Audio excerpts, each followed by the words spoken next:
Ladies and gentlemen, boys and girls, my name is Tiberious, and today we are going to talk about dry fire.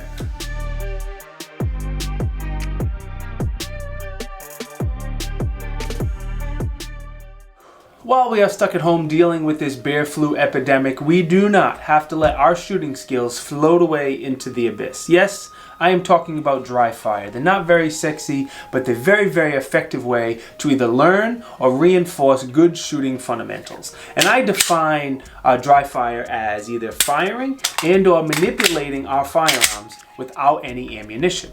Most important here is going to be gun safety. The last thing you want to do is send a round through little Timmy's room or around out the house into your neighbors. Anything like that is just not acceptable. I highly recommend you get all of the ammunition out of the room. Don't even have anything in this room so there's no chance of an accidental discharge. Obviously, triple check the magazine. Triple check the chamber, make sure it's not around, and then you can go ahead and start dry firing once all of that is done.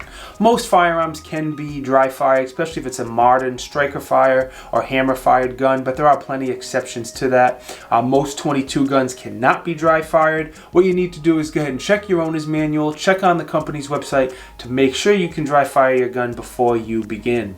Last but certainly not least, none of this I'm about to go over is a substitute for quality training. You need to get out as often as you can with a good quality instructor, and that's when you'll see the biggest increases in your skills. Without further ado, let's get right into it. First two drills we're going to do are been around for a very, very long time, and I'm sure a lot of you have heard them. The first one is the quarter drill or the case drill. Either get an empty case or a quarter, rest it on the front sight, push out, get a really crisp sight picture, and slowly break that trigger without that quarter or the case drill falling off. And that's something you can do over and over and over. Reset, break that trigger. And now you really want to have a hard focus on the front sight and make sure you have a smooth trigger press. This is just going to gauge how smoothly you're pulling the trigger without moving the firearm. The second one here is going to be the wall drill, which has again been around for a very, very long time. You hold your firearm like a half inch from the wall, very, very close. And the whole goal on this one is to really have a hard focus on the front sight. Making sure your front sight, front sight, front sight the whole time you're pulling the trigger. Make sure that front sight isn't moving. And obviously make sure you have the sights lined up correctly. So I'm going to bring it right to the wall, bring it off like a quarter of an inch. Get my sights lined up. And slowly break that trigger, reset, and break again. Again, really hard focus on the front sight. You're much better off doing it on a plain wall, not something like this, like a plain white or a plain tan wall that you see below this. That would be a much better option. The next one is going to be practice drawing from your holster, and I highly recommend anytime you're learning to do something and you're trying to get better and faster, that you go very, very slow. Learn the mechanics and how to do it, whether it be firearm related or not, doesn't matter. Go nice and slow, get the mechanics perfect, and then you can start increasing speed. So I'll start like this. I will defeat my cover garment, get a good grip on the pistol, draw it out, meet my two hands together, press forward, finding either a good sight alignment, sight picture, or in this case just find the dot, and then slowly break that trigger, reset. Now as far as reholstering, I definitely recommend you look at the holster as you reholster. If I'm reholstering my firearm, there is no more threat, nothing I need to worry about, there's no more bad guys. I'm never in a rush to reholster my pistol. Especially if you're carrying appendix, having an accidental discharge would be a bad, bad day. So we'll go ahead and reholster the firearm, and we'll slowly pick up speed. We'll do this a couple times. Yeah, see what I did there? Didn't look at the holster.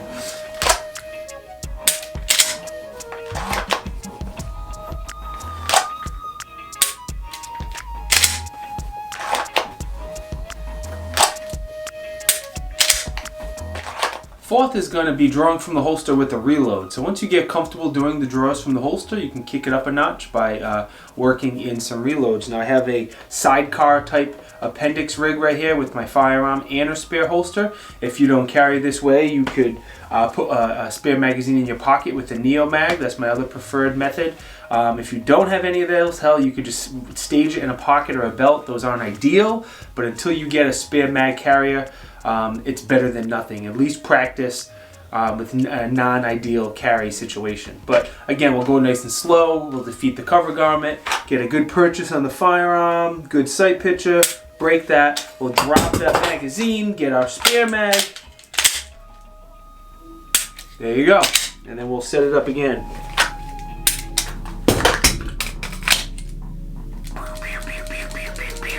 So for number 5, I'm actually going to give you 5 different dry fire ideas. Number 1 is going to be transitions. You know, find 3 bad things in the room. That light socket looks pretty mean. That little stuffed animal cat, that's definitely evil. And the Monopoly game over there. I'm going to draw her out. Pop, pop, pop, pop, pop, pop. Give them all some love. I just shot a stuffed animal cat. Yes, I did.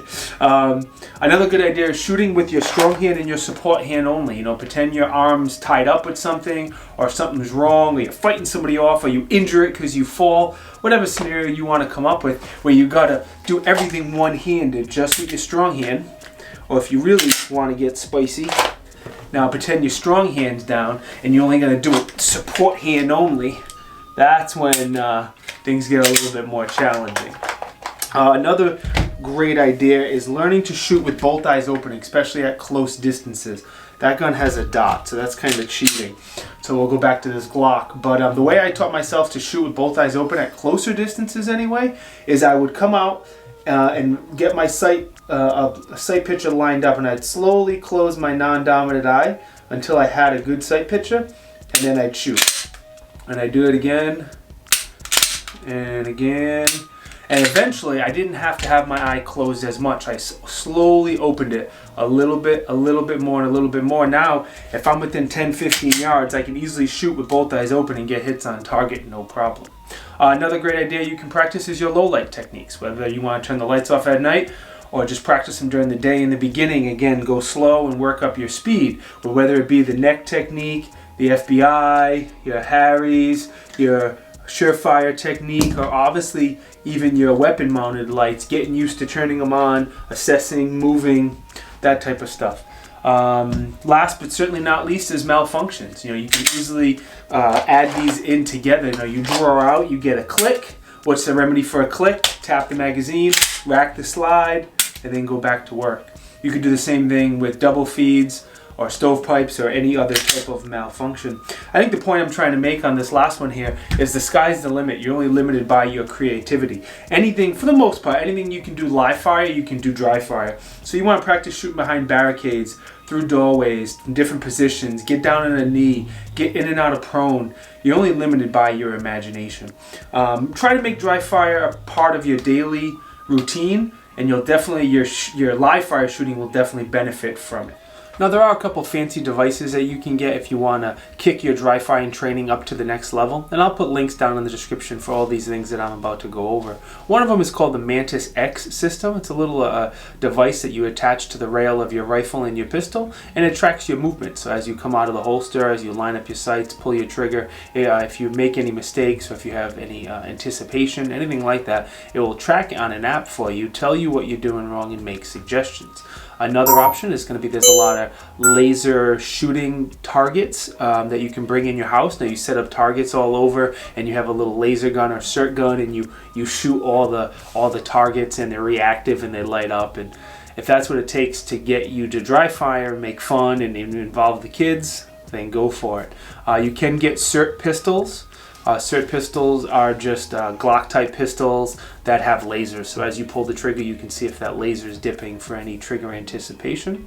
My favorite option out of all these though is there's a lot of high-end pellet guns or BB guns or whatever they're called that are pretty much exactly the same as your carry gun. So if you carry a Glock 19, you get a Glock 19 BB gun, pellet gun, whatever it is, get some face protection of some sort, and then have a buddy or two do the same thing, and now you guys can do force on force training. I know this technically isn't dry fire because you are shooting, but you're only shooting little pellets and little BBs. In my opinion, this is a lot more efficient and a much better way of training than any dry fire and most live fire as well. Anytime you do any type of force on force training and there's bullets heading both ways, You learn what to do and what not to do and how to use cover properly, and it's a very educating and eye-opening process the first couple times you do it. That's my list. That's what my opinion is on dry firing. If I missed anything, please drop it down in the comments so we can talk about it. As always, thank you very much for watching my videos. If you think I deserved it, go ahead and click that like button. Man, it really helps us out way more than you can imagine. And while you're at it, go ahead and click subscribe. Not only does it help us out, but this way you get notified when we come out with new videos. I'll see you all next time. Peace!